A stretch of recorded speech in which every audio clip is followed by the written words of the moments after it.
Hello, everyone. I'm Paris Fox, and I'd like to welcome you to 12 O'Clock High, a podcast on business leadership with Tom Fox, hosted by Richard Lummis. What makes a great leader? Is it genetic, or can you learn leadership skills?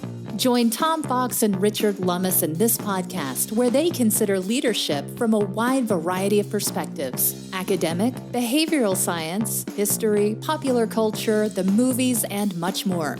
You'll learn about specific tactics and strategies that you can bring to your own leadership toolkit. 12 O'Clock High is a production of the Compliance Podcast Network. In this podcast, we consider leadership lessons from the Roman Emperor Marcus Aurelius, talk about his book Meditations, and our love for Edward Gibbon's The Fall of the Roman Empire. Hello, this is Richard Lummis. I'm here with Tom Fox for another episode of 12 O'Clock High, a podcast about leadership. In these discussions, we draw what we hope are interesting examples from our own experiences, from history, business, literature, and politics, to examine what constitutes good leadership and extract lessons we can use to improve our own leadership skills. Welcome back, Tom. Thank you, Richard. Today, we're going back pretty far in time for our subject, the Roman Emperor Marcus Aurelius. He's probably best known today as played by Richard Harris in the movie Gladiator. But he was the last of the five good emperors, starting with Nerva in 96 AD and ending with Marcus Aurelius' death in 180. It's regarded by many historians as the high water mark of the Roman Empire. I'd like to give a brief shout out to Tom for picking this topic because it got me to pick up my copy of Edward Gibbon's History of the Decline and Fall of the Roman Empire again. I'd forgotten how delightful a prose is, and also the depth of knowledge of Roman and Greek history that he simply assumes his readers are familiar with is pretty humbling. Also, for many years, I kept a copy of Meditations by Marcus Aurelius by my bedside and would dip into it at regular intervals. It's worth a look. Anyway, according to Gibbon, if a man were called to fix the period in the history of the world during which the condition of the human race was most happy and prosperous, he would, without hesitation, name that which elapsed from the death of Domitian to the accession of Commodus, which, of course, ended with Marcus Aurelius' death. He was the adopted son of the Emperor Antoninus Pius, and he had embraced the rigid system of the Stoics at the age of 12. Antoninus Pius had also adopted Lucius Aurelius Verus, who Gibbon refers to as a gay and voluptuous nobleman, amongst many intimations that Antoninus Pius was homosexual. But upon Antoninus Pius's death in 161 AD, Aurelius and Verus became co-emperors for the first, but far from the last time in Roman history. According to Wikipedia, the Senate had planned to confirm Marcus alone, but he refused to take office unless Lucius received equal powers. The Senate accepted and granted Lucius the imperium, the tribunician power, and the name of Augustus. But in spite of their nominal equality, Marcus held more authority than Lucius in that he had been a consul once more, and he had shared in ruling with Antoninus Pius, and he alone was named Pontifex Maximus. So it was clear to the public which emperor was the more senior. In Gibbon's phrasing, among the many vices of the younger Verus, he possessed one virtue, a dutiful reverence for his wiser colleague, to whom he willingly abandoned the ruder cares of empire. The philosophic emperor dissembled his follies, lamented his early death, and cast a decent veil over his memory. I think that's a little harsh. The early years of their reign were marred by a war with the Parthians and the Armenians, which was concluded by Lucius fairly successfully. Unfortunately, the soldiers returning from Mesopotamia brought with them the Antonine Plague, which was probably smallpox. It may well have originated in Han China and moved west over the Silk Road. If that does not ring a bell with anyone, they're probably not paying attention. It devastated the Roman Empire, killing some 5 to 8 million people, and severely disrupted the trade routes with India and Southeast Asia. As emperor, Marcus presided over an increase in persecution of Christians. He subsequently engaged in 8 campaigns against the Germanic, and Sarmatian peoples along the Danube. If he had a fault, it was that he named his biological son Commodus as Caesar and ruled jointly with him from 177. It's only the second time that an emperor was succeeded by a biological rather than an adopted son, and it did not turn out well. He died of natural causes rather than being smothered by Commodus and Vindobona, which is modern Vienna, in 180.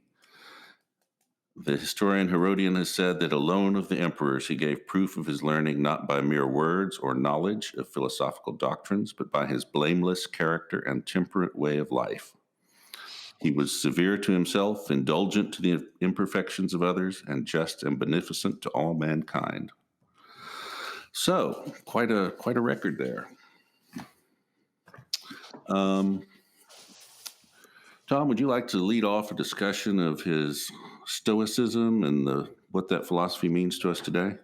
Yeah, Richard, but before we get there, the thing, everything you said about the introduction of the rise and fall of the Roman Empire and Meditations, I heartily agree with. I read Meditations as a young teenager, and it greatly impacted me and influenced me. I later read The Rise and Fall, I think, based on your recommendation, in my early 30s, and found it to be just a delightful experience. One of the greatest volumes of history I think I've ever read. But in preparing for this podcast, I was struck about the education that Marcus Aurelius had and the rigor that he was given both in oratory, jurisprudence, and in philosophy. Specifically, obviously, Stoicism, but that was only a part of his tutelage, and I had not fully appreciated how well he had been prepared to be emperor, and how much the emperor could engage in jurisprudence, judging, and rendering disputes, handling disputes going forward. Obviously, perhaps not obviously, but many of the other emperors engaged in much more Philistine activities than jurisprudence. But I was very impressed how hard Marcus Aurelius studied, the rigor around his study. It talked about being given hypotheticals to argue one side and then argue the other side against himself. And that's about as hard a oratory and philosophical test as you can be given. So he had four main tutors. They each brought a different quality to him. And so I was very much impressed by the rigor of what his learning was. In terms of the writings, the book Meditations, he wrote that in Greek as a source for his own guidance and self-improvement. He wrote it while on campaign against the Germans, as you mentioned, between 170 and 180. And just to set the scene for our listeners, this is the most powerful person in the world, who can literally snap his fingers and have anything he wants. But he also holds the complete power of life and death over everyone within his realm. And he is writing a book about self-improvement and Stoicism and how to be of service through government work and through duty, and what we now call Stoicism, philosophy, and spirituality. And to think that the most powerful person in the world would write that is also, I think, one of the great things about this book. As we move, so the writing of a Meditations, I think, is why he wrote it. He wanted a self-guide, and perhaps he was articulating what he wanted and expected of himself. But it's left us all with, I think, a fabulous work of philosophy to not to simply live by, but to study and determine if this is, the right philosophy for you. And if your philosophical bent is to take this and build upon it, it's there for you to do so. And I didn't keep a book on my bedside as an adult, but I still remember reading it, and I have consulted it. So I hope some of our listeners may be so inclined, if not to read the entire 6-volume set of Gibbon, perhaps read Marcus Aurelius. But many of the what's interesting and why I wanted to explore him, Richard, in a podcast on business leadership, is many people write about him today and talk about him today around those lessons. So, what were some of the lessons that you brought forward for today's leader, business leader, or perhaps life lessons from the Meditations? The first thing about Stoicism is the belief that that Stoics are miserable, and that seems to be untrue. That one of the real premises of Stoicism is to be happy with little. You do have to recognize how ephemeral life is, but he did lead a very simple life. And when you consider that he was probably the wealthiest man in the world, or if not, he was probably second to the Emperor of China at the time. He still slept on a camp bed. He did not hold big banquets. And he actually went on campaign with the army in winter and on the Danube, which is probably ultimately what killed him. But part of it, I guess, is the self-containment it requires that's so appealing. He also emphasizes things like forgiveness and practicing kindness that have real echoes in Christian thought as well. But I think that there are some lessons about leadership here, one of which is lead by example. The other one is to avoid pessimism overtaking you, that you need to be to practice equanimity and ignore the slings and arrows of outrageous fortune. I think those are probably the things that struck me most about Aurelius's version of Stoicism. Richard, I forgot to mention that lest anyone think we're dealing with a kind of an ancient system of philosophy, Tom Wolfe wrote about Stoicism in his book, A Man in Full, in the 90s as part of the subplot of that book. And so I was gratified to see the discussion around philosophy and Stoicism in that book. But if I could maybe take how I interpreted it a little bit differently, it's not to be satisfied with having little, it's to be satisfied with what you have. And that's how I was able to interpret this. And if I could maybe turn to some of the business lessons that are used today. One, set your priorities. So figure out what's essential and focus on that. As you get larger and perhaps have more success, that can expand. But figure out what's important to you and do that. Two, and you touched upon this a couple of times, is I think handling stress. And as a business leader, you're going to face numerous daily pressures, deadlines, commitments, investor expectations, customer expectations, et cetera. You have to navigate these pressures without becoming overly stressed. I recently saw an interview with Bob Iger before all of this coronavirus crisis and the economic dislocation of Disney Corporation. And he was recording for a podcast, and he kind of offhandedly dropped, 30 minutes ago we closed a multi-billion-dollar transaction. And 15 minutes later, he's sitting for a podcast about his book. And so you have to be able to compartmentalize as a business leader. Stop procrastinating. You have to take advantage of the time you have, not waste time. Live every day as if it could be your last, or at least moving forward as well.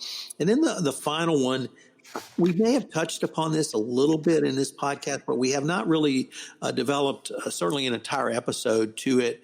And it's certainly not something men talk about, which is how to manage fear. And I won't presuppose to talk for you, but I've been fearful in my business career, and I've been fearful when I was in the practice of law. I've been fearful when I worked for a corporation. I've been fearful as a solo entrepreneur. And I think fear is something that all of us have to deal with in our own way. And if you're going to be successful in business against competition, you have to be innovative, and that requires taking risks. And we do talk about on this podcast risk management and identification, measurement of risk, analysis of risk, putting in risk management strategies. But to be successful, you have to take risks, and you may have to take risks in a way that no one else does. The Stoics call this a premeditation of evils, and I don't think it's evil, but it's simply you're going to have to step out there, and more than once over the past 6 weeks, some of my stress has moved to fear in this time of economic dislocation. But recognize that you have to manage that.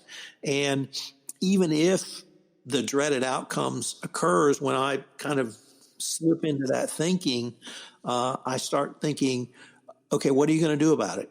What are the potential risk management strategies that I could employ now to prevent the risks that I face in my current business from moving to a fear that could lead to a business dislocation all the way up to a business failure. So learning to manage that fear, and I guess for men, you have to acknowledge you do have fear first, but there really, I think, really does help you, and Stoicism does help you in management of risk and management of fear.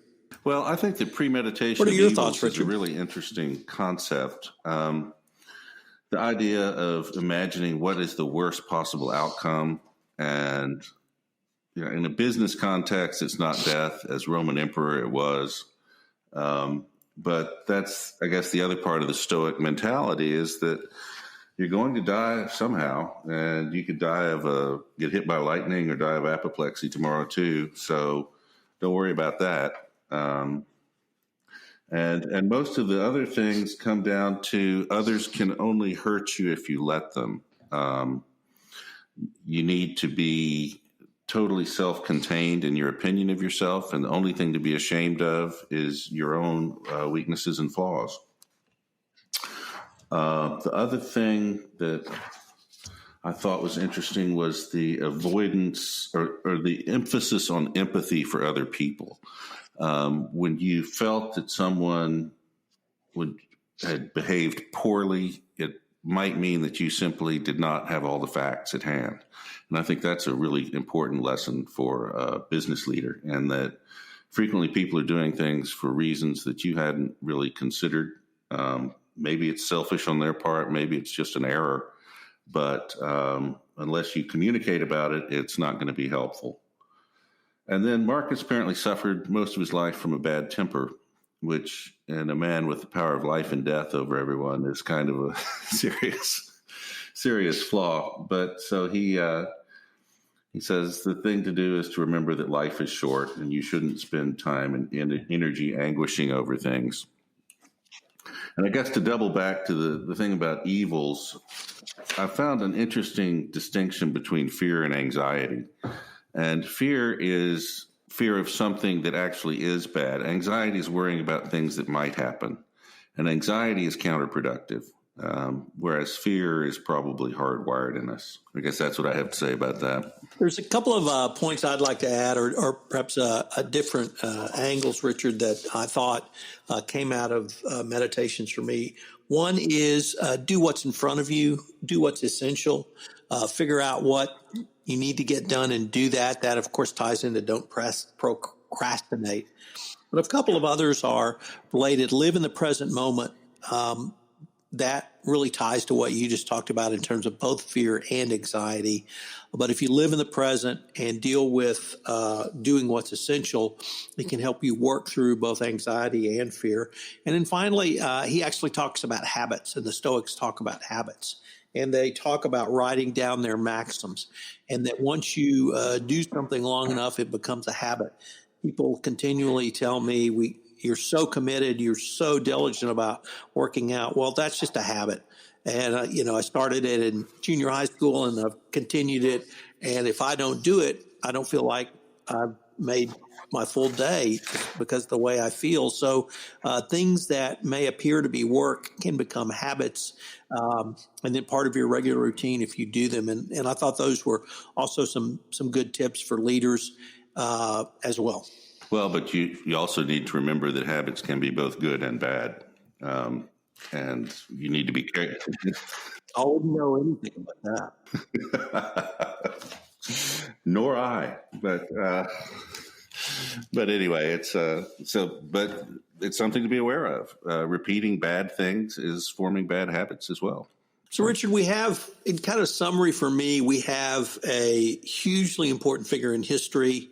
One of the 5 good emperors, certainly an important part of the Roman Empire legacy. I was struck in reading about Marcus Aurelius as an emperor, how hard he worked, and people actually said, leave some time for yourself, take a couple of days off. And he didn't. He thought the work of the emperor was so important and that he took on so much. And then, of course, you correctly reminded me of how great Gibbon is and rereading those sections on Gibbon. And then the book Meditations, we both have read, and it obviously has both impacted both of our lives. And I would urge anyone listening to this podcast to, if you don't want to go through Gibbon, and I'll grant you that, although I would suggest you should. Meditations is a great book to read, and you can pick it up and put it down and get lots of different thoughts. So having this figure in history write a book of such significance, I think is doubly important, and why all of us should consider these issues and topics today, and how even today in 2020, we both find him still relevant for not only our personal lives, but also for the business leader as well. I agree. And if you find Meditations a little taxing, depending on the translation you got, it can be a little tough sledding. There are several recent books out on living a Stoic life and how it can increase your productivity and happiness. So you can take a look at those too. Well, on that note, this is Richard Lummis and Tom Fox with 12 O'Clock High. We hope you'll listen in next time, and signing off for now. Hello, everyone. This is Tom Fox. I hope you've enjoyed this episode of 12 O'Clock High, where we looked at leadership lessons from Marcus Aurelius. I hope you'll join Richard and I again next week, where we take up leadership lessons from the life of William Howard Taft. 12 O'Clock High is a production of the Compliance Podcast Network and a proud member of C-Suite Radio. I hope you'll join us again next week, and we look forward to visiting with you. Thanks so much for listening today.